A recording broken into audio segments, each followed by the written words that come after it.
Não graves agora. Oh yeah, baby. What you mean? Huh? What you mean? What you mean? Eu muitas vezes, quando falo de ti, falo que és tipo um atleta de alta competição. Ok. E essa é muito a minha visão sobre o teu mindset. E gostava que tu me falasses um pouco, se percebes porque é que eu o vejo assim, e que me falasses um pouco sobre qual é que é o teu mindset relativamente à maneira como crias, como criador.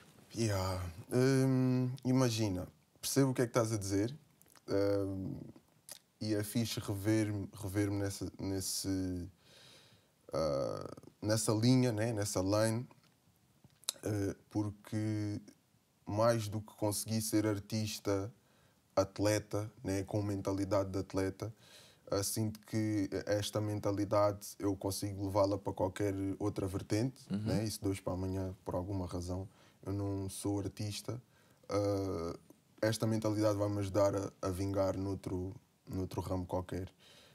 E gosto muito e acho que faz todo o sentido, tendo em conta a minha história, né? Que já partilhei um monte de vezes com as pessoas, contigo e tudo mais, que é do desporto que eu pratiquei, de valores de trabalho de equipa, valores de disciplina, de esforço, né? De superação.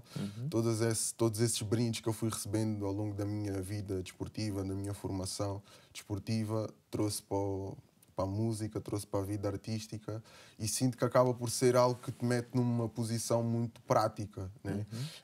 A criatividade num lugar, num universo que é muito... tu estás sempre... Como é que se diz? Abstrato? Não só abstrato, mas estás sempre à espera de alguma coisa. Estás sempre à espera da inspiração. Estás sempre... Sim. Vai algo que tu não controlas, exatamente, no certo parece sentido. que não controlas ali bem. Estás num universo... A palavra que eu tenho é tipo wondering. Estás a ver? É tipo, estás sempre no wonder. No mundo da maravilha, maravilhado com o que está a acontecer. No ideal, estás constantemente... Estás sempre nesse universo que, se as coisas correm muito mal, não sais daí, né? E também não és proativo, né? É fácil entrar num loop. É fácil entrar num loop. Num creative block. Não queria entrar aí, mas é fácil entrar num loop onde não é só o bloco, mas é fácil entrar num loop onde no final do dia as tuas ideias não são materializadas. Ok. E então, mentalidade de atleta de alta competição faz com que eu seja proativo e não esteja à espera que as coisas apareçam ou que a inspiração surja. É estar constantemente a tentar fazer coisas, a tentar pensar e materializar as ideias de forma a que, quando a inspiração surge, tudo encaixa e tu já estás preparado, já estás na forma e as coisas saem da melhor maneira possível. E tu sentes, enquanto criador, que o mais importante é exatamente esse processo de materialização? Ou seja, quando é que a cena se torna real, não é? Ou o que é que desbloqueia um bocado esse loop? É a tua capacidade de, tipo, tenho uma ideia, por mais horrível que ela pareça, vou experimentá-lo e ver como é que isto resulta na prática?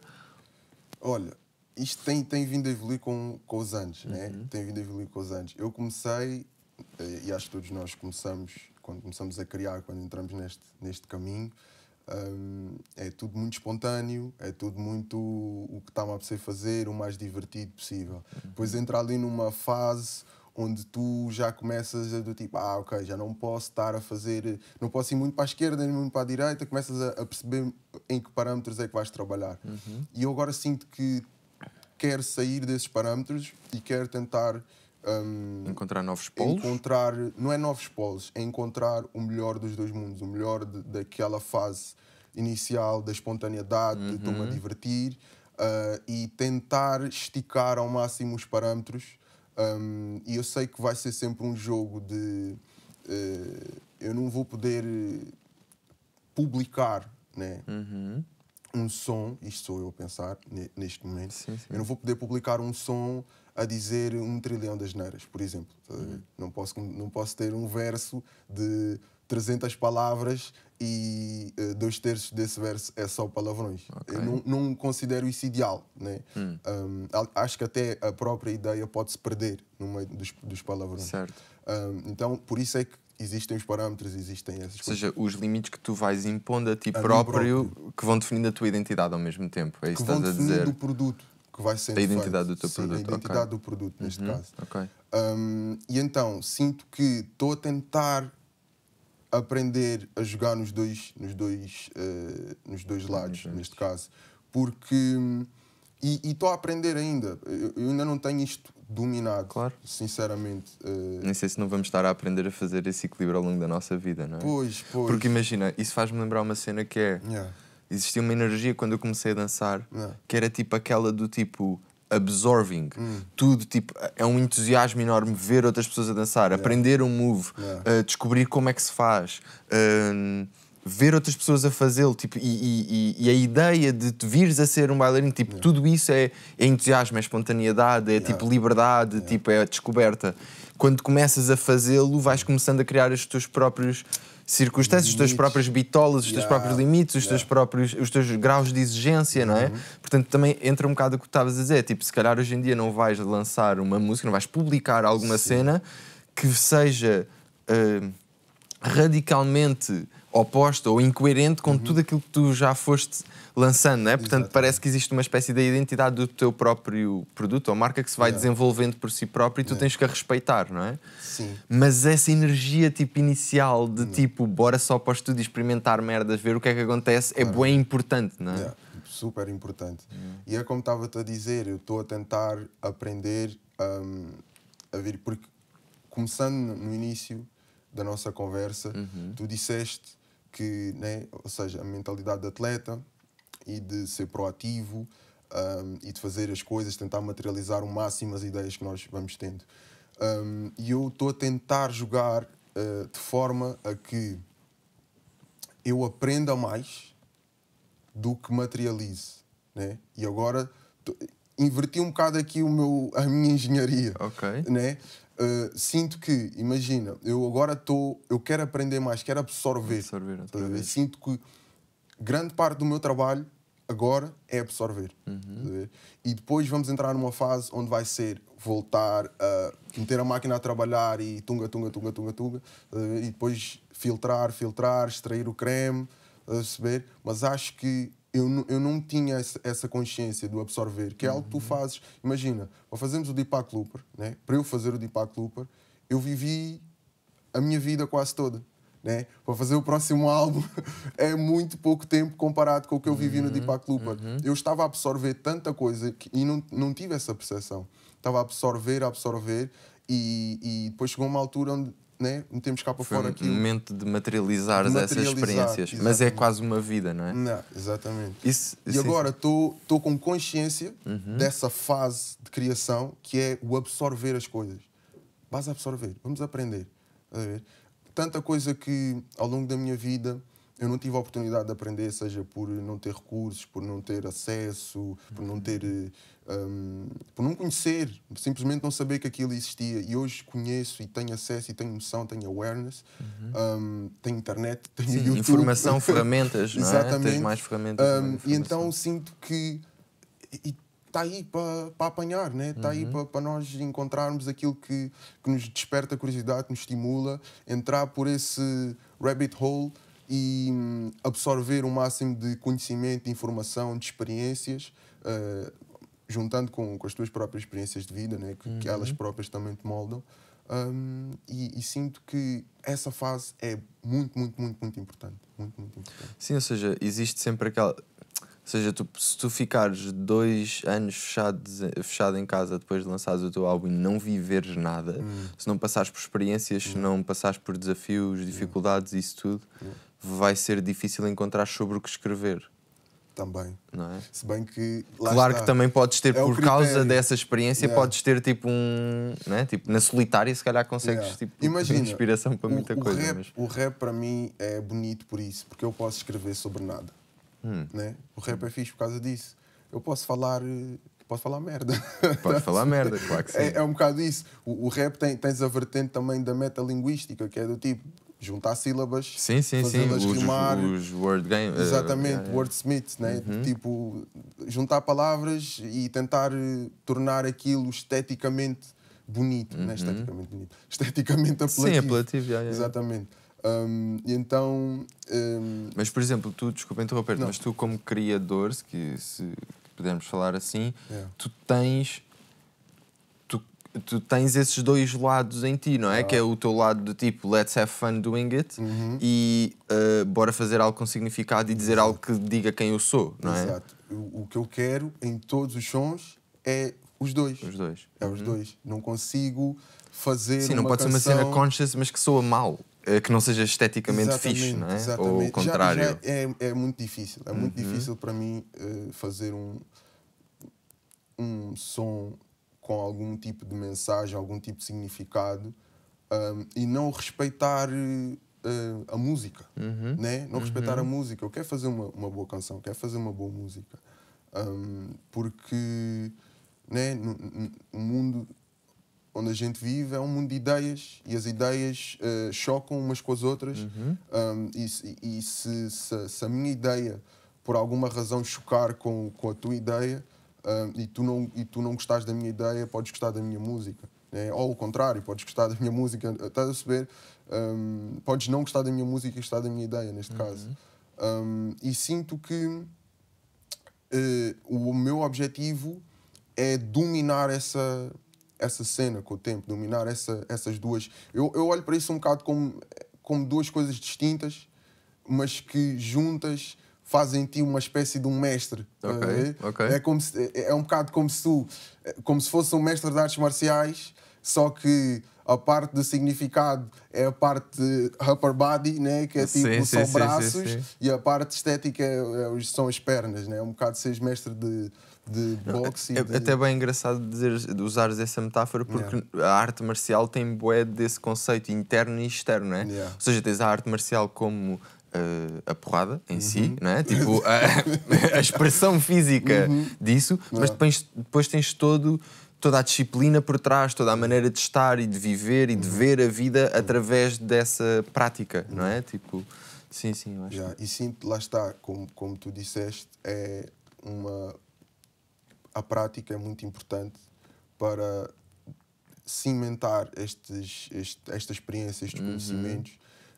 E sinto que é um caminho, né? É a aprendizagem de tentar trazer sempre significado e tem que fazer sentido, né? Porque eu posso facilmente cair no erro de achar as pessoas gostam bem de música com significado, então espeta significado nas músicas o tempo todo, significado, né?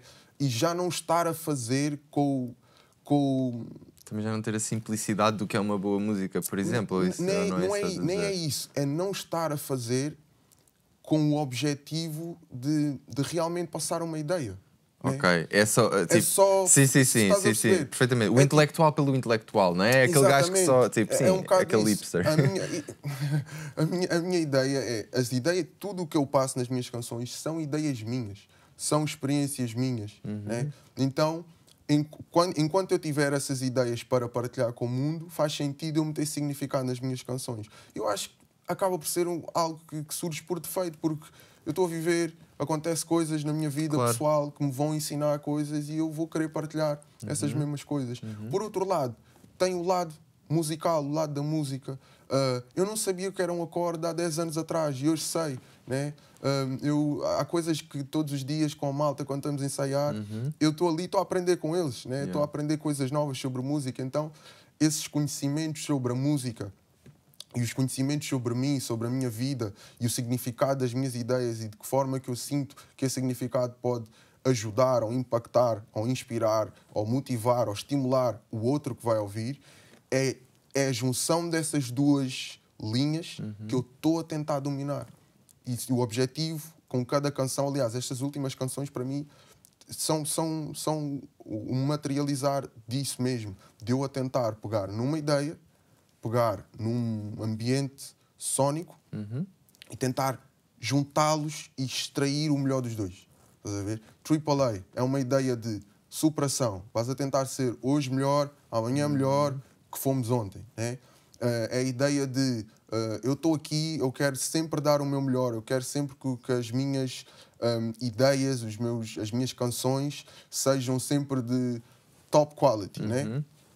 E estou-me a tentar motivar para fazer isso. Ou seja, é todo um universo de... Portanto, tanto o ambiente sónico como conceptual, isso tudo tem que falar para esse objetivo, não é? Tem que ser para esse objetivo. E tem que ser algo que às tantas é quase inexplicável em termos lógicos. Ou seja, eu adoro o AAA por isso, porque eu sinto... É inegável tu chegares ao fim do AAA e não sentires uma coisa. Não sentir... Ei, bro, estás a perceber? Sentir vontade. Uma edge. Sentes aquele edge. E é isso, estás a ver? Esse feeling. Eu sinto que cumpri na perfeição aquilo a que eu me propus com o AAA, porque era isso, era pegar num conceito de faz qualquer coisa. E faz o melhor que consegues fazer, supera-te, estás a perceber?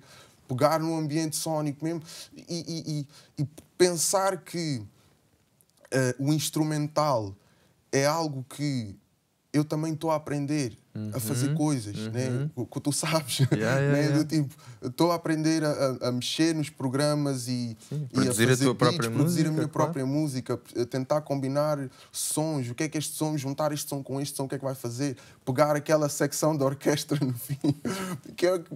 Eu, sinceramente, olhando para aquilo, eu penso, isto parece um bocado descabido, mas eu adorei experimentar, tirar aquilo e vas a ver como é que coisa, e sentir aquela emoção no fim. Ei, é isso, mano. E vas a tornar isto selvagem, de alguma forma, ir tocar no teu instinto primitivo de animal que tu tens dentro de ti e meter aqui um som de um animal a rugir e perceber como é que isso se manifesta em ti. E isso é o que me dá gozo, esse processo. E depois ver, conseguiste fazer aquilo, juntar aquilo tudo, extrair o melhor.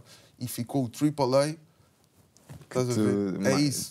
Próximo do que tu idealizavas. Exatamente. Isso é o que me dá o maior gozo e sinto que é tentar sempre continuar esse caminho. Não digo que vá conseguir sempre superar o meu último som, mas pelo menos a tentativa e essa caminho. crença, não é? Também ao mesmo tempo é isso. É ser esse o objetivo, não é? Aquela questão de competir contra ti próprio ontem. É uma mentalidade que te faz aceitar bué onde tu estás, mas ir sempre atrás do teu potencial, não é? Acho que estavas a falar de uma cena no podcast, estava a ver no outro dia que fizeste com o Miguel Luz. E vocês estavam a falar um bocado sobre isso também. E eu acho isso bem interessante. Tu achas que este ano, imagina, os últimos sons que tu fizeste, estávamos a falar um bocado sobre o conceito de como escreves relativamente àquilo que tu vives e àquilo que tu absorveste ao longo da tua vida. E se nós olharmos para o Deepak Looper, e já vamos falar um bocadinho dele, mas se olharmos para o Deepak Looper, é claramente a tua infância, a tua adolescência e a tua entrada no mundo da música até te tornares um artista e até à fase em que te tornas papillon, não é? Sim, tem várias fases da tua vida, não é? Sim, tem várias fases da minha vida. Pronto, mas acredito, mas como tu estavas a dizer, o Deepak Looper acaba por ser uma compilação de tipo o sumo de uma experiência bué longa da tua parte, certo? Sim, tipo, de quase uma experiência de vida. Claramente, sim.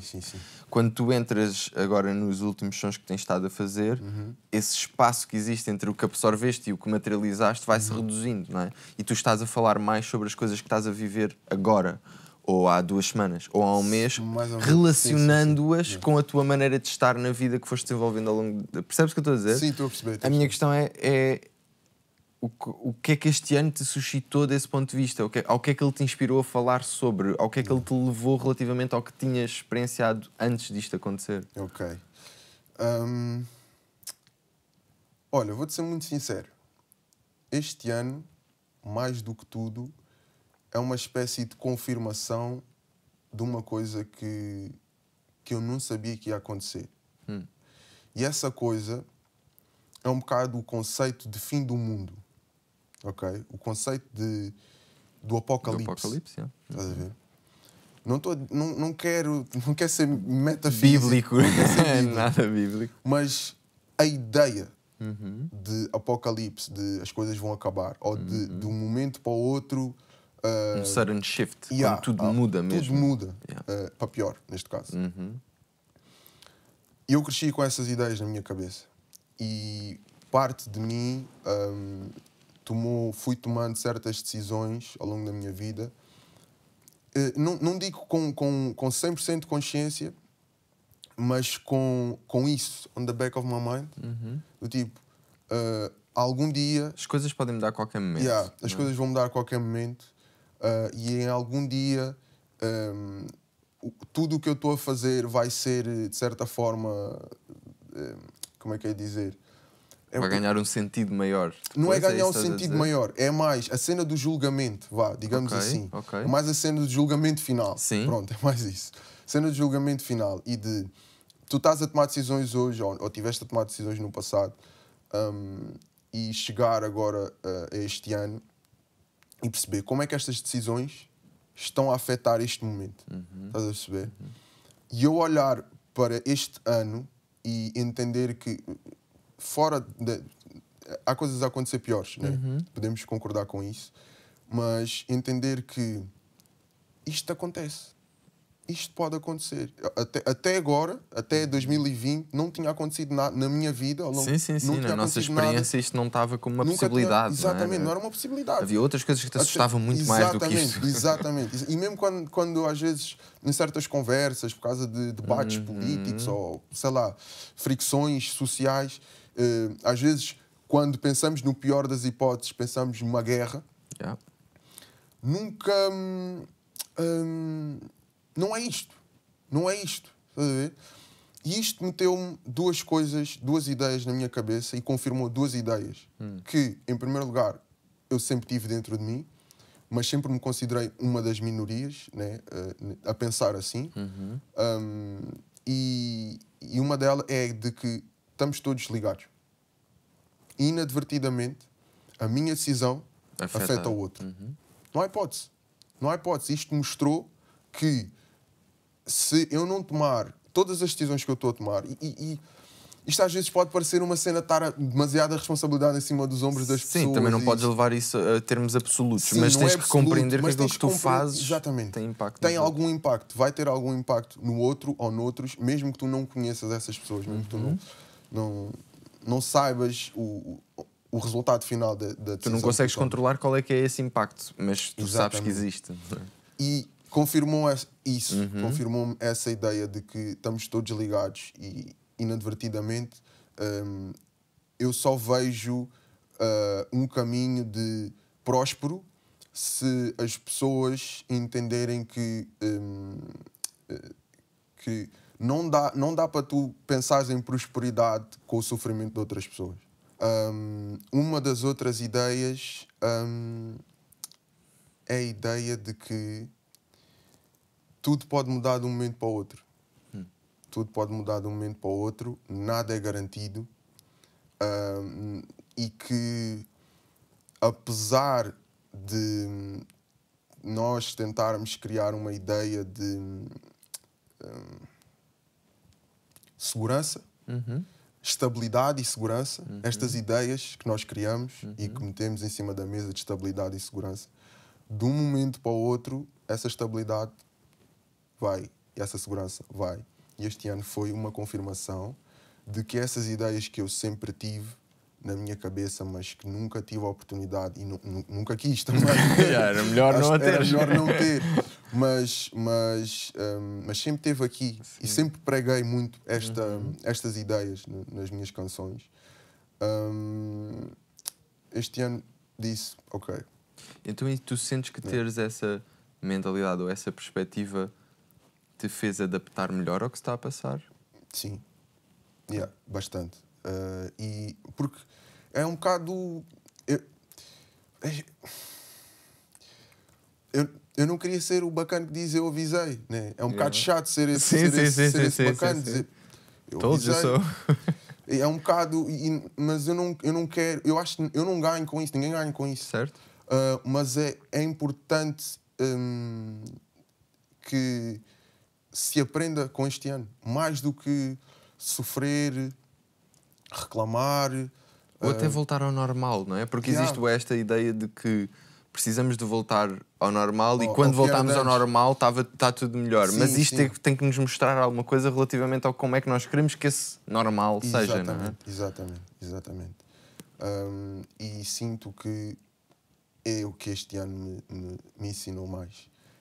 Solidificou estas ideias e agora sim, eu sei que we cannot play with this. We cannot play with this. Nada é garantido. Isto pode mudar de um momento para o outro.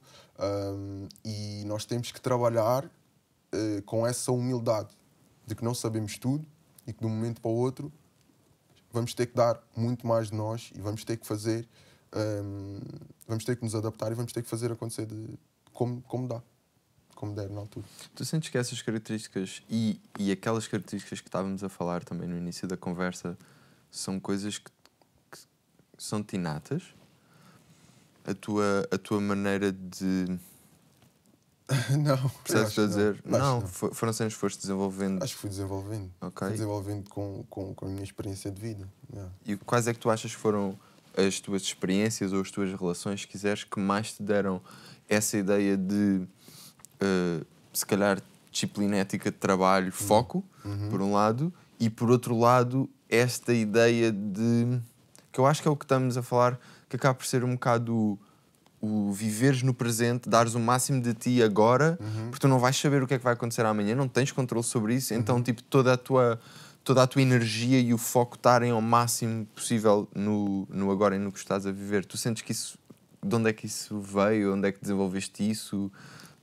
Olha, falaste do desporto do lado da sim, disciplina também, sim. não é? Imagina, olha, pegando no que tu disseste, em termos desportivos, se eu ganhar perspectiva sobre aquilo que foi a minha jornada desportiva, a minha formação desportiva, eu consigo olhar para trás e perceber um monte de coisas que eu poderia ter feito diferente. Então acho que começa por aí, olhares para trás e perceber, eu se calhar devia ter treinado mais. Eu se calhar devia ter ido mais ao ginásio. Porque se eu fosse mais ao ginásio, fosse mais disciplinado, fortalecia toda a zona do meu joelho. Se calhar não o lixava. E não tinha uma lesão grave que me afastava do desporto. E é esses pequenos pormenores que, ganhando perspectiva sobre, me vão dando estes brindes, estas ideias. E por isso é que eu não acho que seja algo inato. É algo que simplesmente acontece quando as coisas correm mal. e tu não queres que elas aconteçam outra vez, não queres que corram mal outra vez, e tentas perceber, ok, o que é que eu posso fazer diferente para as coisas tipo, serem melhores na próxima vez. Isso implica bastante flexibilidade do ponto de vista daquilo que tu consideras. Isso fez-me lembrar uma cena, que é, imagina, tu tinhas o sonho do futebol e estavas focado nesse sonho. Sim. A partir do momento em que tens a lesão no joelho, é uma confirmação ou uma desilusão relativamente ao que tu querias ser a esse ideal. E tu hoje em dia estás a dizer, eu olho para trás e penso, haveria coisas que eu podia ter feito que se calhar fariam com que eu não tivesse a lesão e não tivesse tido que lidar com isto desta maneira. Por outro lado, teres tido a lesão construiu tudo, fez-te estar aqui hoje, não é? E portanto a tua perspectiva relativamente ao teu passado, por um lado tem que ser construtiva e aprenderes com isso e saberes o que é que não voltarias a fazer, óbvio, mas por outro lado não podes ficar no sonho do não fui jogador de futebol. Sim. Entendes o que eu estou a dizer? Eu não estou. Porque eu sei, I got you, eu sei, mas não, a sério, não queres mesmo ser artista, vá lá. Não, mas ou seja, essa capacidade de transformares o teu sonho, mas ao mesmo tempo aprenderes com a tua experiência a forma de estar, porque a forma do sonho, se és o músico, ou o engenheiro, ou o advogado, ou o jogador, tipo, isso são as formas como nós nos expressamos e fazemos aquilo que fazemos e que gostamos de fazer, ou que temos que fazer. E esse conceito da maneira como tu mudas o sonho sem mudar essa tua perspectiva, eu acho que é importante. E isso faz-me lembrar uma pergunta para ti, que é, o que é que hoje o Papillon diria ao Papillon que começou a fazer música? Boa pergunta. Antes de responder à tua pergunta, só terminar o raciocínio anterior. Que é, esses brindes, lá está, eu não eu não quero aprender coisas para mudar o passado. Exato. É mais para saber como tomar melhores decisões no presente. E saber que, ok, eu pensava que estava a dar o melhor de mim, né? Mas afinal não estava. Porque havia pequenas coisas que eu podia ter feito melhor. Certo. Então são essas pequenas coisas que eu podia fazer melhor que eu agora tento aplicar na música. Daí a mentalidade de atleta de alta competição. Exato. Estás a perceber? Porque há pequenas coisas que eu sinto, e se calhar daqui a uns 10 anos eu Vais vou perceber que perceber havia mais coisas. Claro, mas claro. é importante ganhar noção, estás a ver? E ter ganho noção sobre o que é que eu podia ter feito melhor no desporto, e não só no desporto, usei o desporto como, Sim, um como, exemplo. né, como uma alavanca. Mas o que é que eu podia ter feito melhor no passado, trouxe para o presente e aplico nesta coisa que é a coisa que eu mais gosto, como gostava tanto do futebol na altura, ou como gostava tanto do desporto na altura, e aplico agora. E é isso que eu sinto que para responder à tua pergunta, não é algo inato. O que eu sinto que eu tenho desde o início é... Eu sempre fui um rapaz... Não sei se a palavra certa é consciente, meu. Não sei se a palavra certa é consciente, mas é sempre calado, atento. Aware. Tenta estar tipo. Se calhar um bocadinho mais que no que toca à faixa etária. Sim. Mas também é bem estranho, porque eu sinto que sempre tive awareness para uma certa parte da minha vida e sempre fui muito sem noção noutra parte. Ok. Estás a ver? Mas mais no conceito de relações interpessoais, eu sempre fui bué sharp, bué sharp. Sempre ganhei bué consciência do outro. Ok. Não magoar o outro, não... essas pequenas coisas. E isso é o que eu sinto que tem eu inato. tenho. Não digo que seja inato, mas que eu já tenho desde muito novo. Muito novo. Mas pronto, para responder à tua pergunta, o que é que eu, neste preciso momento, diria ao Papinho a começar. ao Peps do passado, a começar? Se calhar diria para não ter dúvidas, acho que era a primeira coisa, porque né, estamos aqui. Não tenhas dúvidas, que as dúvidas só vão criar confusão e essa confusão vai fazer com que tu demores mais tempo a tomar as decisões certas. Não tenhas medo em tomar decisões. E é só isso. Certas ou erradas, own it, estás a ver? Assuma a responsabilidade das decisões que tu vais tomar e não demores tanto tempo a tomar decisões, porque estás no caminho certo. Houve algum shift para ti de quando tu te apercebeste? Quando te apercebeste que tinha resultado, ou que estava a resultar, ou que estava a resultar para ti, independentemente de estava a resultar para o mundo? Percebes o que eu estou a dizer? A cena do shift é, desculpa, é algo muito radical. Eu sinto que é tudo... Foi gradual. Sinto que é sempre tudo muito gradual. Vais tendo um pontinho aqui, um pontinho ali, mas... porque antes de eu fazer música, já havia pessoas a dizer que eu era bom a fazer música. Ok. O que é... Né? Era tipo... Mas, ok. Tipo, porque sempre escreveste bem? Eu sempre tive uma aptidão. Okay. Com palavras, sobretudo? Com palavras, com flows, com musicalidade no geral. Sempre tive uma aptidão natural ou uma inclinação. E eu nunca senti que fosse algo over the top. Mas nos meios onde eu estava inserido, ouvia... Era um destaque. Tens bom a fazer isso. Olha, tens bom. E eu dizia, não, eu quero jogar futebol. Estás a saber? E então eu próprio não dava o valor a esses comentários. E então foi pequenas coisinhas. Por exemplo, antes de eu fazer música, havia algumas pessoas que me diziam, olha, tu és bom a fazer isso, tu tens jeito, não és bom. Diziam, tens jeito, mais do que seres bom. Tens jeito para fazer isso. E eu, ok, pronto, move on. Depois eu comecei a interessar-me de uma maneira muito tímida sobre música e coisinhas e comecei a pesquisar muito na internet, sei lá, 18 bem, na altura. Comecei a pesquisar muito na internet sobre rap, sobre os artistas, hip hop, não sei o quê, tudo aquilo que eu gostava na altura, que eu sinto que na altura protegia-me sinto que o hip-hop sempre foi muito protetor, né? Para mim, porque metia-me num mundo onde eu me sentia confortável, onde as minhas ideias eram válidas, onde eu me sentia válido. Então eu queria pertencer ao hip-hop, queria fazer parte do hip-hop. E então, com isso, fui desenvolvendo certas amizades, Grog Nation, o Harold que eu já conhecia há muito tempo, e que no futebol, eu conhecia o Harold do futebol, e depois é que vim a descobrir que ele fazia rap, né? E depois, isso foi mais uma espécie de um pontinho, um checkpoint. Eu digo, ei, isto bacana, tipo, afinal também gosta de rap, ok. Começamos a falar, comecei a trocar mensagens com ele no MSN na altura, e daí mostrei-lhe alguns versos que eu tinha escrito, e eu senti uma espécie de uma aprovação por parte do Harold nessa altura, quando eu só escrevia. Não, coisa. E essa aprovação para mim foi mais um brinde, do tipo, estás no bom caminho. Comecei a escrever mais coisas, ainda não tinha gravado nada. Entretanto, conheci um rapaz que eu já nem me lembro o nome dele. Desculpa, conheci um rapaz que gravava de uma forma muito arcaica no quarto dele. E estive com ele e disse, olha, se quiseres gravar... Eu já não me lembro como é que... Já nem estou a conseguir lembrar como é que eu o conheci. Mas foi...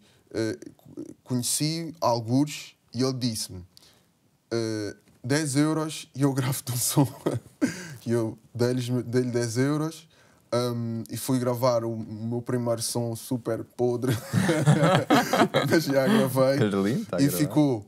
Mas gostei da experiência, gostei de sentir que tinha capacidade. Ainda não tinhas estado em frente ao mic, tipo, a ouvir-te pela primeira vez? Exatamente. Ou já tinhas? Foi essa a primeira vez. Isso é uma experiência. Passado algum tempo, no Media Market, encontrei o Factor. Né?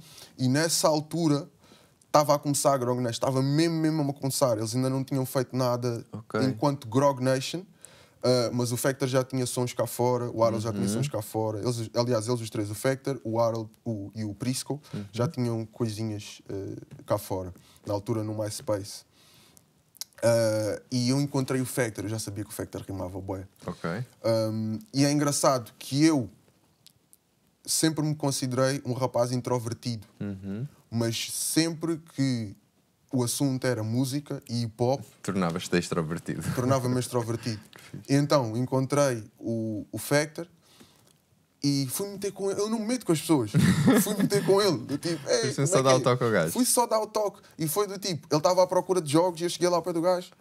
Qual é que é o jogo que o senhor quer? Não sei o quê. Comecei a vender-lhe os jogos, mas a gozar, claramente a trollar, a gozar. E ele disse, olha, e ele também entrou logo na brincadeira.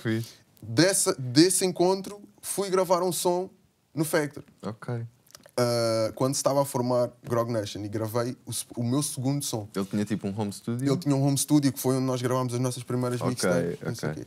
E eu fui lá e disse, estava a gravar o meu som, e conforme estou a gravar, não tinha reparado, o Factor, conforme estou a gravar no microfone, o Factor estava a gravar com a câmera. E quando eu acabo de rimar, eu olhei para o Factor e senti aprovação. Estás a ver? E o Factor deu-me do tipo, esse boy tem. E eu senti mais uma cena para me fazer continuar. Entretanto, Grog Nation começa a dar os primeiros passos, começámos a gravar as nossas primeiras coisas, gravámos uma mixtape, e na segunda mixtape eu escrevi um som que, se eu tivesse que considerar na altura lançar um som a solo, era aquele som, que é o Dá-me Espaço.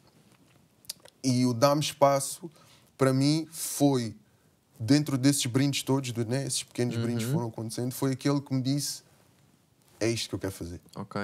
É só isto. É ser criativo, escrever a minha verdade, passar para as pessoas e sentir que do outro lado teve algum tipo de efeito positivo.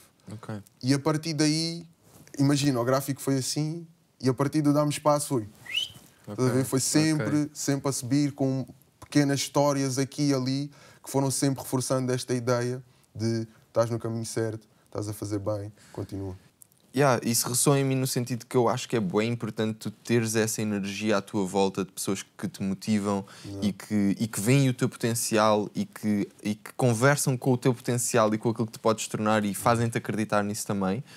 Mas ao mesmo tempo não podemos ser escravos dessas opiniões, porque tanto quando elas são bué boas ficamos bué felizes, como quando elas são bué más ou destrutivas, se deixamos que isso nos defina, então vamos ser definidos por isso, não é? Então estava a tentar perceber um bocado o equilíbrio que tu fazes entre essa... Porque todos queremos que a nossa arte toque as pessoas de maneira positiva e também não podemos ser prepotentes ao ponto de achar que é fixe só fazer coisas bué, bacanas e underground intelectuais, mas que as pessoas não conseguem... ou que não transmite algo bom às pessoas, e nós queremos obviamente ter esse feedback, mas nem sempre é assim, não é? E isso às vezes torna-se muito difícil tu, como artista, acreditares em ti próprio quando as coisas não estão a correr de feição. Eu acho que a aprovação é muito importante, mas tem que ser sempre das pessoas certas. Eu acho que é muito triste uma pessoa viver sem aprovação de ninguém. Como é que não dá para conceber essa ideia? Tipo, eu estou aqui e não tenho aprovação para nada, não tenho aprovação para nada de ninguém. E então sinto que é necessário encontrar um equilíbrio. E acho que a resposta é um bocado essa. O equilíbrio é o que dita como é que lidas com isso. Porque se tu, de repente, vives em prol da aprovação dos outros, isso não é bom. Se tu vives sem a aprovação de ninguém, isso também não é bom. Né? É encontrar o que é que faz funcionar as duas coisas da melhor maneira. Para mim, é olhar para as pessoas e perceber de que forma é que esta pessoa é importante para mim, né? Neste caso. Se tivermos que fazer aqui, por exemplo, nessa fase em concreto, separar aqui um bocado a importância das pessoas, o Factor, o Harold, se calhar na altura, um dos meus ídolos, Valete Sam, Bossa C, neste aspecto em concreto de fazer música, de rimar, fazer rap, são provavelmente as pessoas mais importantes e as pessoas a quem eu vou realmente dar valor a uma aprovação. Agora, uma pessoa que não me conhece, ou que não sabe as minhas intenções, ou que não percebe nada disto, dizer acaba por não ser. Ou seja, eu podia ter as 5 melhores pessoas a dar uma aprovação, que são só 5, e ter 5.000 pessoas a não me dar a aprovação. Que és uma merda. E se eu for em prol da aprovação, vou-me lixar porque 5.000 pessoas estão a dizer que eu não presto. E provavelmente têm razão. Se calhar na altura, né? Se calhar no início, já teriam razão. Tipo, ainda não estás lá, mano, não é cena. Mas o Nest disse que eu tinha. O Harold disse que eu tinha. O Valete curte as minhas cenas. O Sam curtiu das minhas cenas. O AC curtiu das minhas cenas. I'm good. I'm good. Tudo o resto é para aprender a filtrar o que é que entra, o que é que sai. Agora, realmente, poderia ter um impacto diferente, ou a minha carreira podia ser diferente, se um destes 5 elementos tivesse tido uma opinião contrária. E, mesmo aí, não é o final do mundo. Claro, né? Podia ser um teste. Podia ser um teste que eu teria que aprender a ultrapassar. Ninguém começa um gênio. Claro. Né? E tens também o conceito do quão muitas vezes o não ou a rejeição pode-te dar mais... pode-te alavancar. Hoje vi uma cena muito fixe, mano. Hoje vi uma cena muito interessante em relação a isso. No contexto certo, atenção, no contexto certo, um não só quer dizer ainda não. Ainda não. Portanto, é uma cena. Sim, mas isso depende da maneira depois, entre o tal equilíbrio que tu estavas a falar, entre o quão é que esse feedback é que tu usas como um instrumento para os teus objetivos, que podem ser acreditares em ti, sentires-te bem com a tua arte, seguires em frente, seguires os teus sonhos, ou podem ser utilizados como mecanismos que tu usas para ficares no mesmo sítio onde tu estás, não evoluires, para sentires que já és bom o suficiente, né? Tipo, ou seja, tanto o bom feedback pode ser aquela cena, pá, o Valete já me disse que curtia, então tranquilo, não preciso, pá, já sou bom nisto, já não preciso trabalhar, né? Como pode ser a cena que diz tipo, pá, se o gajo diz que eu sou bom, então vou tornar-me ainda melhor, né? Portanto, vai sempre definir a maneira, não o que acontece, a maneira como tu lidas com isso, não é? Tipo, e acho que isso obviamente depois também acaba por ser o teste que tu estavas a falar, que tanto o feedback bué positivo como o negativo se tornam testes à tua própria crença, não é? Yeah. É exatamente isso. Eu já não tenho tido tanto, não sei se isto é bom ou se é mau, mas já não tenho tido tanto, mas no início, sempre que, e isto agora sem ser dentro do meio, mas sempre que eu tinha pessoas que eu não conhecia de lado nenhum a vir dar-me props, eu tinha um ímpeto enorme para justificar aquilo. Era quase como se eu não tivesse... Para normalizar? Não era para normalizar. É do tipo, eu vou deixar aquela pessoa mal. Se eu falhar, imagina, aquela pessoa está... Ei, Papião, tu és o maior, não sei o quê. Mano, props, continua o bom trabalho. E eu fico bué humilde, e, mano, obrigado, e muito obrigado. Sigo com a minha vida, mas fico a pensar na minha cabeça. Can't let that motherfucker down. Não posso deixar aquele ficar mal. Ou aquele rapaz da casa para não lhes posso deixar ficar mal. Porque no dia em que eu lhes deixar ficar mal, lá está, eles vão estás a ver aquilo que eles disseram naquele dia, vai deixar de fazer sentido. Né? E eles vão dizer, ei, Papião, curtia bué do gajo. Agora fez uma música, não sei o quê. Nem é música, nem é só dentro da cena da música. Estou a perceber. All over. Não quero muito justificar o que a pessoa diz. Se ela disser que eu sou, tu és bué da bom, epá, mereces ir mais longe, ou whatever, mereces isto, mereces aquilo. You wanna prove her right. Eu quero, queres tipo, provar que ela tem razão. Quero provar que essa pessoa tem razão. E isso acontecia-me muito. Agora não, agora está mais equilibrado. Não é que não aconteça, continua a acontecer. Mas não pões tanto peso sobre isso? Achas que é isso? Não é não meter peso, acho que o peso está lá, só que estou a gerir de maneira diferente. É só isso. É só... Aprendeste a geri-lo. Aprendi a gerir de maneira diferente. Mas antes era tipo, ei, vas a fazer um som, bora, tem que ser já, agora. Saí do centro comercial, disseram que a minha cena está fixe, bora fazer um som. E agora estou tipo, ok, gostei, muito obrigado, vas a fazer um som. Quando der, sim, no meu ritmo. Quando for a altura certa, com a ideia certa, com tudo. Isso faz-me lembrar, estamos a falar de teres, das pessoas que tens um bocado à tua volta, não é? E da importância que é teres pessoas certas à tua volta para tu conseguires retirar, para que elas te possam dar aquilo que te pode dar mais força, não é? E isso faz-me lembrar um bocado essas duas fases, se tu quiseres, da tua vida, quando tu começas a fazer música pela primeira vez e começas a criar Grog Nation e a desenvolver toda essa história, que acho que também é uma história bem bonita e tipo um contributo que vocês tiveram bem importante e que tem bem importante no hip-hop. E depois tens a fase de Papillon a solo, não é? E gostava que faça um bocado sobre isso. A maior parte das pessoas não sabe, né? Mas eu lembro-me de estar tipo às 2 da manhã a dar-te o toque a ir à tua casa, tudo de pijama, e eu e o João a irmos lá para te convidar para fazermos o Deepak Looper juntos. Ao qual tu disseste, tipo, vais pensar e 5 minutos depois nos ligaste a dizer que estavas dentro. Eu posso explicar o que é que esses 5 minutos significaram. Go for it, bro. Mas lá está, o facto, mais uma das coisas, estávamos a falar, né?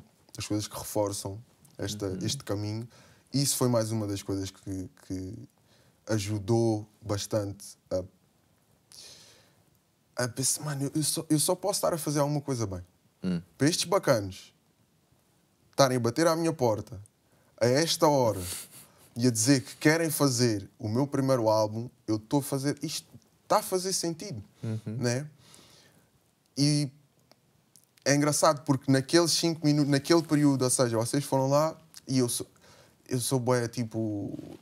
tenho que arrumar a casa, não sei o que. Eu sou bué assim, eu sou bué esse gajo. Mano, ninguém pode entrar na minha casa com a casa desarrumada. Ninguém. Ok. Vocês foram tipo uma exceção. Nem o meu irmão. Quando o meu irmão anuncia que vai chegar, se então, favor. Fizemos mesmo invasion mesmo. Anuncia que vai chegar, que é para dar um jeitinho no cubico. Mas já. E vocês chegaram lá àquela hora.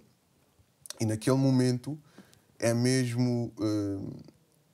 Tiveste quase que a trabalhar um bocadinho para ter aquele momento e tens de tomar uma decisão, de alguma maneira. E essa decisão vai, de certa forma, determinar como é que tu vais viver a tua vida. E naqueles 5 minutos, o que pesou foi tudo aquilo em que eu acreditava num mundo ideal e tudo o que eu tinha vivido até agora. Ok. Né? Ou até agora até não, lá, até aquele até momento. então. Até então. E o que eu tinha vivido até então é montes de desilusões. Ok. Foi ir conseguindo ganhar o meu espaço, mas nunca me afirmando né, a 100%. E também a mentalidade que a sociedade, de certa forma, me passou de escolher o que é seguro, escolher o que é estável. Na altura eu estava a ter o meu segundo emprego estável. Certo. Com um emprego que dentro da minha, né, do meu espectro, para mim, foi o meu melhor emprego. E é um emprego que eu conseguia, de certa forma, ter uma vida sem os problemas que eu tive no meu crescimento, né? Sem os problemas financeiros. Ter essa estabilidade financeira que era efetivamente importante na altura, claro. Exatamente. E o controle, acima de tudo, que eu estava a viver, não estava na casa dos meus pais, as contas estavam tudo do meu lado. Era a primeira vez que eu estava a assumir as rédeas da minha vida, sem influência dos meus pais, sem nada.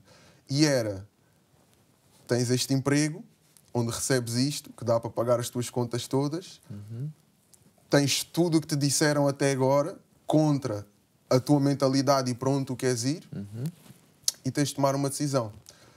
E eu tive que pensar, naqueles 5 minutos, que né, depois de termos a nossa conversa, a nossa meeting, eu disse, tenho que pensar, vocês disseram ok, pensei sobre isso e depois dar-nos a resposta. E aqueles 5 minutos foi pesar essas duas coisas na balança e chegar à conclusão que era do tipo: ou eu faço isto agora, mesmo que não receba tanto, mas estou a fazer uma cena que me dá vida, acima de tudo, que me dá gozo, e faço neste momento. Ou então vou ficar sem saber para sempre se ia funcionar ou não. E esses 5 minutos foi para pesar isso. Imagina, em termos numéricos, ganhas 10 e nada contra o meu trabalho, nem contra eu adorava trabalhar ali, adorava mesmo, mas não se compara com o meu sonho, né? Com fazer música. Mas ganhas 10 e tens que ir para o teu trabalho e tens que encontrar tempo e espaço para fazer aquilo que tu mais gostas. Ou ganhas 5 e tens tempo, espaço para fazeres aquilo que tu mais gostas. E quando eu pesei isso e intuitivamente disse the other one, liga para vocês. E the rest é história. The rest existe. Yeah. Mas portanto é o tipo de decisão que não te arrependes, diria. Não, hoje em dia imagina agora. Podia ter corrido mal, né? Como tudo na vida, mas e porquê que achas que correu bem? Nas nossas mãos. Diz. Porquê que tu achas que correu bem? Porque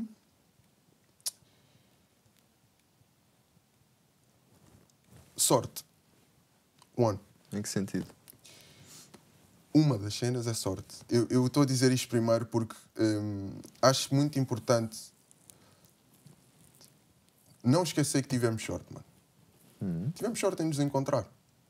Tivemos sorte em, né? Em algures as nossas vidas se cruzarem. Terem cruzado. Sim, mas não é sorte o que eu senti relativamente a ti ou tu sentiste relativamente a mim ou ver-se com o João, certo? Isso não é sorte que entra. Só estou a dizer isto como vamos começar por aqui. Há certas coisas que nós não controlamos, exatamente, não é? Pronto, exatamente. portanto, Antes que eu me esqueça de dizer isto, certo. a sorte foi um dos fatores, por inúmeras razões. E depois sinto que, falando da minha perspectiva, eu comecei cada vez mais a querer ter responsabilidade das pessoas que entram e saem da minha vida e das pessoas que se alinham comigo. Estás a ver? E vocês alinhavam bastante. Há coisas que nem era preciso falar, porque os valores, a forma de trabalhar, o caminho que se quer traçar é muito parecido, muito semelhante. E naturalmente fomos-nos aqui e ali, né? Porque isto é todo um caminho, Claro, até claro, essa reunião. Aqui e ali fomos confirmando essas ideias. Lembro-me de estar... já não me lembro se foi na altura do Rap Talks ou se foi um bocadinho antes, de estar contigo no carro e tu estares-me a perguntar, na altura, como é que era o trabalho de manager e como é que o Rainer trabalhava connosco. Só isso é do tipo, bro, este gajo é isto, mano. É do tipo, não sabes, mas vais lá, pergunta. Tipo, é engraçado porque as coisas, é isso que tem que acontecer. Tens que estar disposto a aprender. That's simple. E só o facto de eu entender, este bacana está disposto a aprender, eu adoro isso. Estou aqui, estou confortável contigo, trabalhamos no que tivemos de trabalhar. Estás a ver? Não tens que saber tudo, mas eu sei que tu queres aprender e sei que vais aprender. Então, estamos juntos. Mesma cena, um bocadinho mais à frente, com o Jay, entender a forma dele de querer... eu acho que a cena que o Jay tem, uma das características que eu admiro bastante nele é a excelência. Eu acho que ele é um indivíduo que está constantemente à procura de excelência. E isso é algo com o qual eu também identifico-me 100%. Para mim não faz sentido fazer coisas se não for para fazer o melhor. Então faz sentido estar ao lado de um bacana como o Jay. Então quando juntas esses dois ingredientes e ao longo dos tempos começas a reforçar cada vez mais esta ideia, faz todo o sentido. É quase que somos tipo irmãos de mentalidade, né? Somos irmãos de mentalidade. E as coisas acontecem connosco de uma forma super fluida, super orgânica. E depois, quando tudo isso se junta e corre bem, é do tipo... Só faz sentido trabalhar assim, né? Houve uma fase inicial onde tu estavas a trabalhar e estavas a fazer e estávamos a produzir o álbum enquanto tu estavas no trabalho, e depois, quando tivemos a tal reunião, entrou-me numa nova fase onde era full-time. E foi um dos processos criativos de construção do álbum, da minha experiência, tipo, mais rápidos que eu vi, que foram cerca de 4 meses, e gostava que falasse um bocado sobre essa experiência e os desafios que tiveste e o que é que aprendeste com essa experiência. Então, como tu disseste, eu sempre fiz música um bocado como hobby, digamos assim, ou seja, aquilo que eu consigo fazer quando tenho tempo, mas sempre fiz, né? Ou seja, dedico mais tempo ao trabalho por defeito, né? Porque ocupa mais tempo do dia, mas sempre que podia fazia música. Quando tive a oportunidade de fazer o Deepak Looper convosco, foi é como eu vou usar aqui uma metáfora um bocado nerd, mas tem a ver com o Naruto. Há uma cena onde o Rock Lee ele vai combater e antes do combate ele pede permissão ao treinador e o treinador dá-lhe permissão para ele poder tirar os pesos das pernas.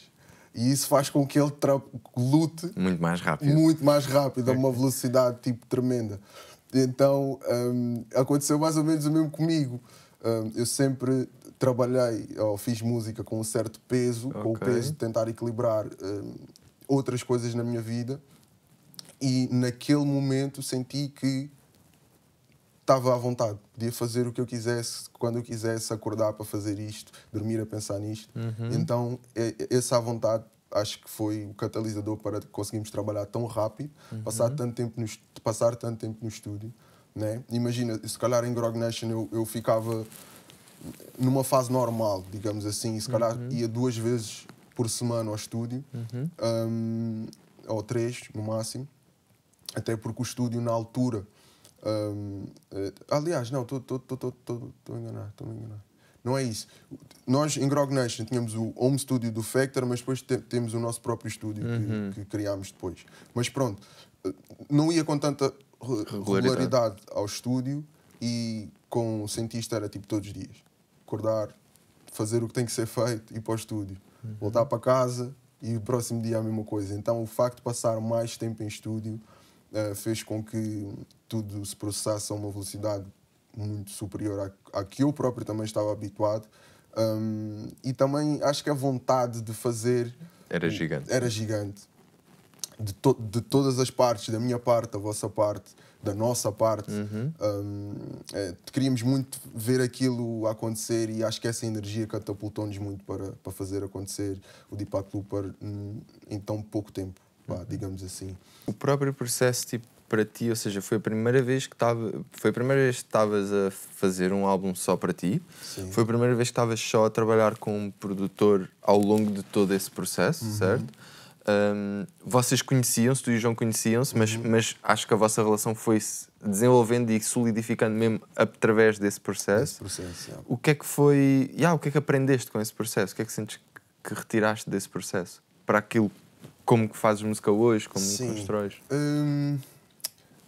A cena principal que eu aprendi, tempo de estúdio. Ok.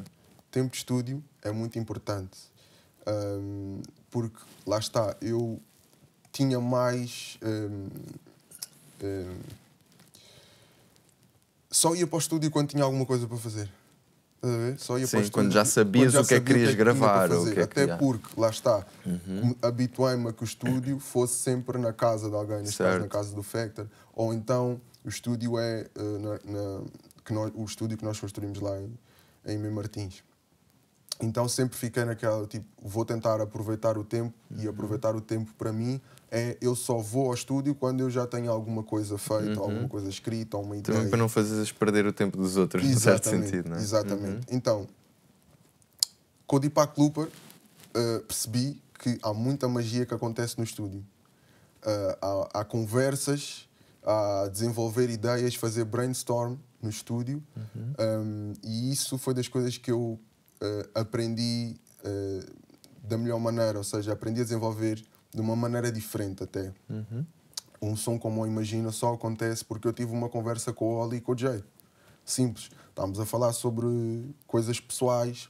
O Oli estava a falar sobre uma viagem que ele teve para a Holanda, onde ele sentia que as pessoas na Holanda são um bocado mais distantes, mais frias. Mais frias. E ele disse uma coisa que ficou a bater na minha cabeça, que ele disse que ele foi para abraçar um amigo e que o amigo lhe disse que era estranho estar a ser abraçado por outra pessoa, porque ele não tem esse tipo de abordagem nem com a família, nem com os próprios pais, exatamente.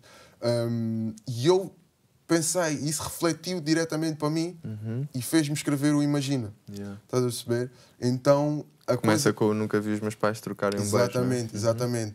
E só o facto de estarmos ali a falar, fiquei logo emocionado na altura e veio logo, imagina, à minha cabeça o que é que eu ia falar e o caminho para onde o som foi, e isso foi das coisas que me deu, que eu aprendi bastante com o processo de Deepak Looper.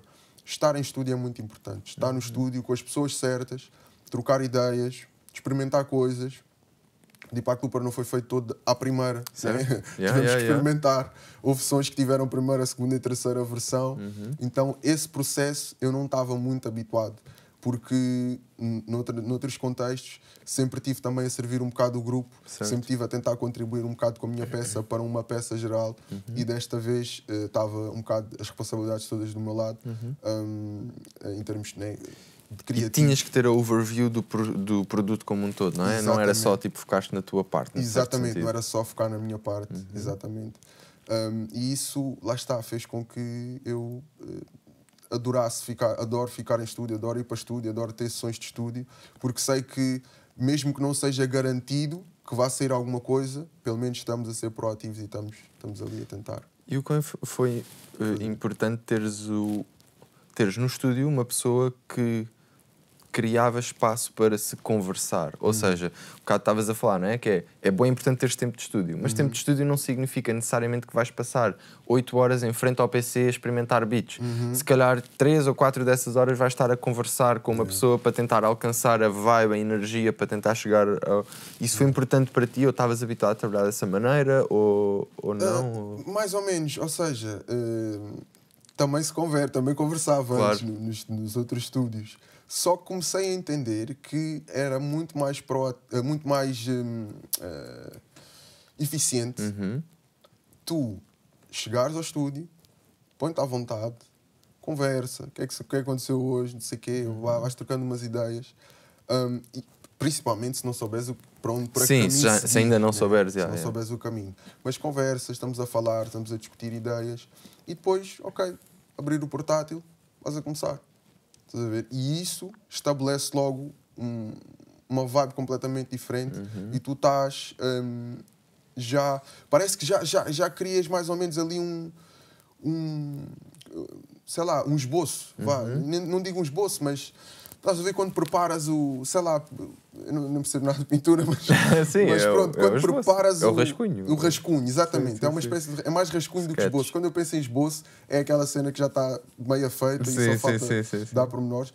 Mas pronto, é mais um esboço e já tens o esboço quase que feito para começar a construir por cima.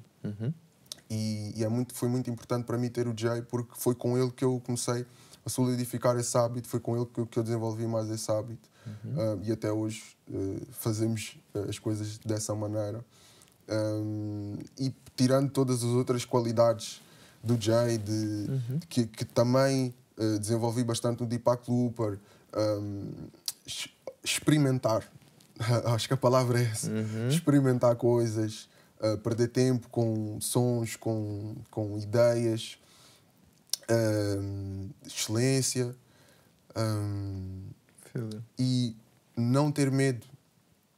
Estás a ver? Não ter medo de fazer diferente? De fazer. Ok. Diferente ou não. Ok, fazer. Estás a ver? Okay. De fazer. Não ter medo de fazer. Ganhei muito. E isso foi mesmo tipo... Bootcamp. Foi das coisas que mais trouxe do Deepak Looper. Fiquei muito destemido. Não haveria estes últimos sons que eu fiz, não haveria sem Deepak Looper. Estás a ver? Termos lançado o Impasse. O primeiro som foi um impasse do tipo, como, quando? Estás a perceber? Quando é que... Acho que ninguém estava à espera daquele tipo de abordagem. Então isso foi o que eu ganhei com o processo de fazer o Deepak Looper. E agora falas nisso e é uma boa ponte para o lado mais executivo, não é? Que é tipo, ok, do nada tínhamos um álbum nas mãos, não é? E tivemos que tomar todas as decisões relativamente a como é que o íamos comunicar. Essa, por exemplo, é das decisões que eu acho que é uma decisão bem interessante de explorar, que é o facto de, se calhar, nós tínhamos outros sons lá dentro, e sabemos que tínhamos, que do ponto de vista de comercial, se tu quiseres, teriam um impacto ou uma receptividade mais segura da nossa perspectiva.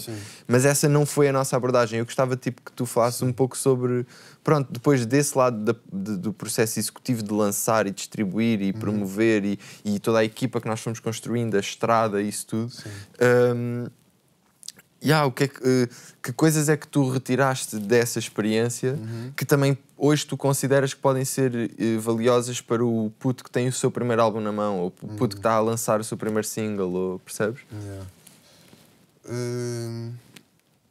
Acho que essas decisões também acabam por ser sempre o reflexo da própria pessoa, né?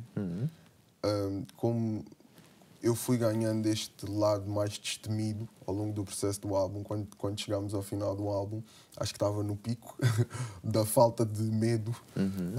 Então, o que eu priorizei foi o todo, foi o que é que faz sentido ficar no álbum para que a experiência seja absorvida no seu todo. Né? Conseguis ouvir o álbum do início ao fim sem sentir que tirava isto, ou já percebo porque é que este som é... Eles tinham que fazer este som para ir para a rádio ou whatever. E essa nunca foi a prioridade. Então sinto que as decisões foram sempre em prol de... Estamos a começar da melhor maneira possível o álbum? Ok, estamos. qual é que é o segundo melhor som para entrar logo a seguir à primeira faixa. Estás a ver? Ou o melhor som para entrar a seguir à primeira faixa. É este? Então é este. Este som aqui acho que não vai funcionar porque parece que rouba aqui um bocado a energia. Então sai. Estás a ver? E então foi um bocado É um puzzle. criar esse puzzle com essa prioridade. E a prioridade era o álbum. Não era singles, não era ser comercial ou ter um single comercialmente super destacado de todos os outros. Sempre foi o álbum, e o álbum tem que valer por si, enquanto álbum, enquanto peça. E então, com essa prioridade, acho que tornou-se fácil tomar esse tipo de decisões. Mas pronto, por exemplo, agora com estes últimos sons, eu estou a fazer singles, né? Portanto, a prioridade agora é single, é o single. O que é que este single pede? Para onde é que nós estamos aí com este single? Que ideia é que estamos a transmitir? Sim. Tu sentes que nós acabámos há uns tempos, acabaste de assinar um contrato de distribuição com a Sony. Yeah. E gostava de falar um bocado sobre isso por duas perspectivas. Primeiro, porque muitas pessoas podem não saber que o facto de teres assinado esse contrato de distribuição não te faz perder a tua identidade artística, não te faz perder a tua ligação com o cientista, não te faz perder essa tua autonomia. E depois gostava de perceber porque é que foi para ti interessante, numa altura em que se calhar estávamos a pensar, ou para o mundo de fora as coisas estavam a correr bem da maneira como estávamos a fazer, porque experimentar trabalhar com uma major label. Uma major. Primeiro faz tudo parte daquilo a que eu me propus, depois do álbum, aprender, mais do que tudo, absorver Yeah. Aprender, experimentar, e sinto que estou dentro deste mundo, não posso fugir do lado executivo. Já percebi, não vou fazê-lo mais. Tentei durante muito tempo, mas é impossível.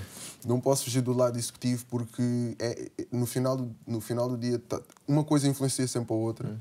É muito importante o posicionamento. O Deepak Looper tem que estar bem posicionado, né, para ser o Deepak Looper. Os singles têm que estar bem posicionados para serem os singles.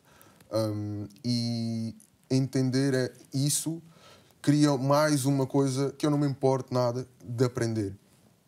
O lado executivo e distribuição e como é que as coisas funcionam antes do som ser lançado, por quem é que vamos distribuir, não vamos distribuir, vai ser grátis, não vai ser grátis, como é que nós conseguimos rentabilizar o nosso trabalho. Todas essas decisões eu agora quero tanto saber como o processo de fazer música. Também, felizmente, convosco tive a oportunidade de entender back-office, o back-office das coisas. E isso também já me dá um certo gozo também, porque sinto que está de mãos dadas, são duas coisas que estão de mãos dadas. A decisão de assinarmos pela Sony um deal de distribuição foi porque, como eu me estou também a propor a experimentar musicalmente e a aprender musicalmente, também quero aprender executivamente. E acho que a única forma de aprender é passar pela experiência. Não dá para fugir, não dá para especular como muito se especula. Temos que passar pela experiência, temos que saber o que é que ganhas, o que é que perdes. E neste caso estou a dar um bocado o corpo às balas, né? Tipo, mesmo que lá está, tu disseste, estava a correr bem, né? E está a correr bem. Então porquê mudar? Porque senão temos uma oportunidade para mudar, temos uma oportunidade para aprender. Não sabes se pode ficar melhor. Não sabe... Ou pior. Ou pior, claro. Eu quero esclarecer isso. Sim, eu quero perceber realmente o que é trabalhar naqueles moldes e perceber, ok, agora já entendo, se calhar faz sentido, se calhar não faz sentido. E ter eu próprio a minha experiência, não só ouvir especulação. Certo. E foi preciso todo um conjunto de condições para isso acontecer, nomeadamente as pessoas com quem a gente está a trabalhar. Se não fossem aquelas pessoas, provavelmente nós não tínhamos o deal de distribuição. E então acaba também por ser um bocado isso. Se não são as pessoas da Sony com quem nós trabalhamos, a Paula, Cristel, o Afonso, o Lucas, a o Telma. Lucas, a Telma, provavelmente não estaríamos a trabalhar com eles. Ou então tinham que ser outras pessoas né, com os valores com os quais nós alinhamos também. E então eu senti que era importante experimentar não só o lado criativo, mas solidificar conhecimentos no lado executivo e tirar dúvidas, mais do que tudo, porque esta fase foi para exatamente isso, aprender, experimentar, retirar dúvidas e agora vamos... Agora podes tomar melhores decisões, mais conscientes no próximo projeto. Exatamente, mais conscientes no próximo álbum e tomá-las sempre com o melhor. Isto está sempre a mudar, vamos estar sempre a aprender. Claro. Mas pelo menos eu já sei que, por exemplo, em contraste com as nossas distribuidoras digitais fora de Portugal, é muito mais fácil falar com a Sony. Certo. É malta que está aqui, é malta que fala português, é malta com quem tu consegues ligar e resolver um problema em 1 hora, meia hora, 15 minutos. Quando é de fora, tens que mandar um e-mail, tens que esperar que eles respondam e resolves um problemazinho, se calhar em um mês ou uma semana. Metes isso na balança e começas a perceber que, se calhar, há vantagens em distribuir pela Sony. E não é por ser a Sony. Sim. É porque é malta... E pelas características daquele deal específico que nós fizemos com a Sony, é um deal de distribuição, claro. Porque é malta que fala português, porque é malta com quem nós conseguimos ligar e resolver e otimizar o nosso trabalho. E também são pessoas que respeitam e compreendem a tua liberdade criativa, que não a tentam formatar, não é? Totalmente. Faço-te agora a pergunta que te tinha feito relativamente a o que é que o Rui diria ao Rui que estava a começar, mas numa perspectiva executiva, que coisas é que quando tu estavas a começar eram fixe para ti saber sobre a indústria da música, se tu quiseres, que tu não sabias na altura e que tu hoje em dia já sabes? Ok. Especulação, primeira. Acho que qualquer indústria existe muita especulação. Existe muita coisa que tu partes a pensar que sabes o que é porque ouviste alguém, a experiência de outra pessoa. Tipo subdogmas. É isso? Tipo dogmas relativamente a tipo, isto funciona desta maneira. As editoras são todas assim. Mais ou menos. Não é isso que estás a dizer? Sim, isso está dentro do que eu estou a dizer, mas tem a ver com tudo. Tem a ver com toda a dinâmica, por exemplo.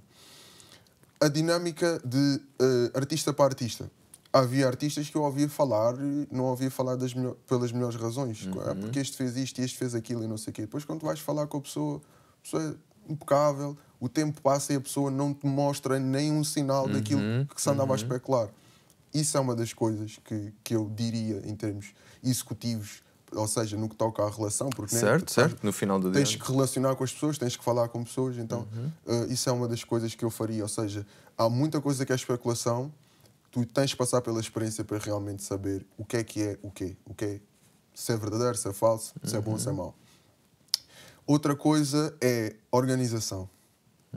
É preciso muita organização em todos os aspectos. Organiza-te.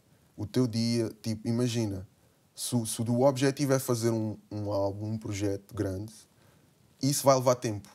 Se tu não souberes gerir bem o teu tempo, ou vais demorar muito tempo a chegar lá, ou então nem sequer vais fazer.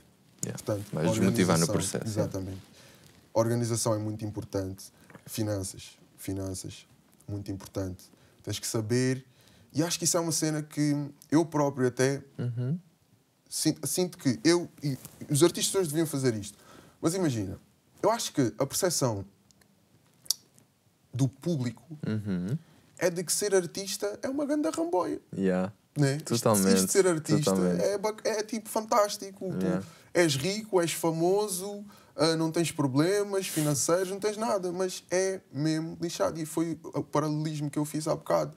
É do tipo, receber 10, estar no emprego, mas dedicar 1 horinha do meu dia ou 2 horas a fazer aquilo que eu mais gosto, ou então receber menos, mas faz aquilo que tu mais gostas. Eu acho que a grande maioria dos artistas passa por isso. Tem que passar por isso. Ainda para mais agora, nesta fase, então pior ainda.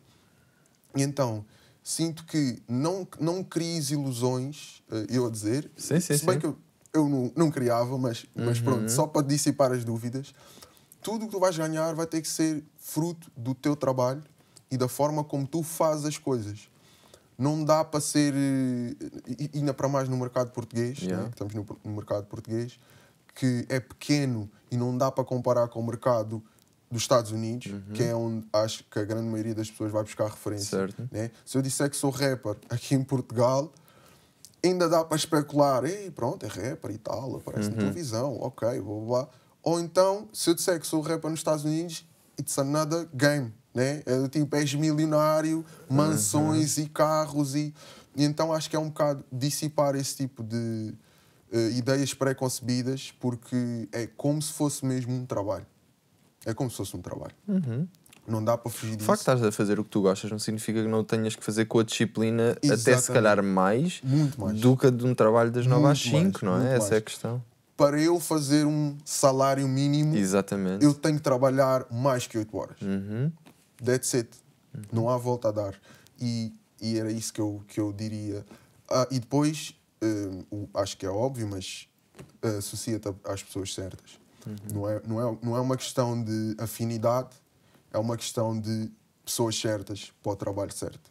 Não é, ele é muito meu amigo ou não sei o quê. Vão continuar a ser amigos à mesma. Mas se tu encarares isto com algum tipo de profissionalismo, a primazia é pessoas certas e não afinidades. O objetivo, o ideal, é o melhor dos dois mundos. Sim, sim. É alguém com quem, como no nosso caso, né? Alguém com quem tu consigas ter afinidade e seja mega profissional. E isso é mesmo ouro, né? Mas pronto, ou seja, pessoas, organização, finanças, sei lá, o que é que eu disse mais? Pronto, é isso. Eu diria um monte de coisas. Íamos ter uma conversa muito grande, mas era à volta desse tópico. Ok. Lembrei-me só de te perguntar qual é que é o teu... Ou seja, where are you trying to go as a creator? Tipo, onde é que tu queres ir? O que é que queres deixar como criador, tipo, no mundo? Olha, eu tenho um plano. Tu sabes. Eu tenho um plano. E esse plano respeita certas regras, mas não é inflexível. Não é fechado. Não é fechado. Perante o tempo, perante as circunstâncias. Era um plano, entre aspas, à prova de Covid, neste caso. E fico muito contente que assim o seja. Portanto, o que eu quero deixar, e digo isto para tentar fazer uma beca de full circle, porque eu comecei a fazer isto porque alguém me inspirou, porque alguém me motivou e estimulou. E eu tenho as minhas referências, né? E quero poder fazer pelo menos aquilo que as minhas referências fizeram comigo e deixar aqui aquilo que eles deixaram também. E terminar com a consciência tranquila de que fiz tudo o que estava ao meu alcance para, em termos criativos, deixar uma obra feita e que ao longo dos anos, ou com o passar dos anos, vai ter uma influência positiva, ou pelo menos a quem tem que ser, né? Na maioria que tiver que ser, um efeito positivo nas pessoas. Gostava muito, não sei se vai ser possível, mas é muito minha vontade criar até morrer. Criar até morrer. Não tenciono fazer disto uma carreira até aos 50. Uma carreira até aos 50 e depois parar. Sim. Não. Quero, e consigo ver perfeitamente os caminhos todos. Tipo, como te podes reinventar. Como posso reinventar com o tempo. E quero muito poder... para responder à tua pergunta é mesmo isso. Quero poder honrar a inspiração que me foi passada, fazendo obras que realmente fazem sentido e que transmitem aos outros aquilo que me transmitiram a mim. E quero poder fazer isto para sempre. Até para sempre, sendo que é o meu para sempre, até a finitude da minha existência. Ok, lindo. Última pergunta. Tu sentes que existe uma responsabilidade social do artista? Como é que tu colocas o artista como um membro ativo da sociedade? Mano, eu acho que há responsabilidade social de toda a gente. Boa. Os artistas fazem parte de toda a gente. vai bater com aquilo que eu falei, ou que falámos no início, que é, estamos todos ligados, estamos todos conectados, as minhas decisões influenciam o próximo e por aí adiante. Portanto, quer as pessoas aceitem, quer não, temos sempre uma cota parte de responsabilidade social. E lá está, das duas uma, ou contribuis ou assobias para o lado e deixas passar. Pode haver alturas onde não é necessário teres responsabilidade social. Pode haver alturas onde é necessário. A questão que também está a dizer é o artista, por ser artista, não tem uma responsabilidade Não tem social uma responsabilidade acrescida. social acrescida. Yeah. Não. Mas tem, como todas as pessoas têm. Certo. E acho que é isso. A dinâmica é essa. O que os artistas têm, desculpa. Força. Parou-me. Mas o que os artistas têm é uma plataforma que a grande maioria das pessoas não tem. É uma plataforma para exprimir ideias e passar valores que a grande maioria das pessoas não tem. A questão é que um artista é ao mesmo tempo uma voz ativa no mundo, não é? Sim. Alguém que as outras pessoas ouvem. E qualquer pessoa que vai falar para o Facebook não é necessariamente ouvida. Portanto, Exatamente. obviamente que a responsabilidade social dela está associada ao seu impacto efetivo na sociedade, não é? Exatamente. Portanto, óbvio que o Primeiro-Ministro, aquilo que diz, tem mais impacto na sociedade do que tem o... Não é? Do que tem o Jorge Jesus. Do que tem... Exatamente. Lá está, é um bocado por aí. Yeah. Mas são ambos importantes, né? Mas o que eu quero dizer é... E o Jorge Jesus no futebol, se calhar, tem mais importância do que diz o Primeiro-Ministro sobre o futebol, não é? É boa essa cena, também tem a ver com o contexto. É essa. Neste caso, responsabilidade social, mais o Primeiro-Ministro. Exatamente, não há muita responsabilidade social na bola. Sim, mas é importante ter isso. São percentagens, depende do posicionamento de cada um. Depende da vontade de cada um. Acho que também não deve ser algo forçado, ou algo para parecer bem ou para ser filantrópico. Acho que é importante termos as pessoas certas a ter responsabilidade social para que essa responsabilidade seja mais eficaz ou se verifique de uma maneira na sociedade. Se partilhe pelas pessoas da sociedade também, não é? Que elas se sintam parte disso. Exatamente. Porque a ideia de responsabilidade social na pessoa errada pode também, né, criar uma fricção desnecessária. Né? Se o bacana do café que nem consegue tomar decisões boas para a sua vida decidir que agora quer ter responsabilidade social e começar aí a pregar coisas que ele próprio não segue, e nós depois acabamos todos por olhar para aquilo e ficamos um bocado tipo, não estou a aprender nada, né? Afinal, ter responsabilidade social não é assim tão bom. Então é um bocado encontrar o equilíbrio certo para isso, e acho que precisamos de mais do que termos todos responsabilidade social, é as pessoas certas terem responsabilidade social, as pessoas certas. E depois as outras todas... follow the lead, não é? Tipo o exemplo. Seguir os líderes, certo? Puto, obrigado. Vale.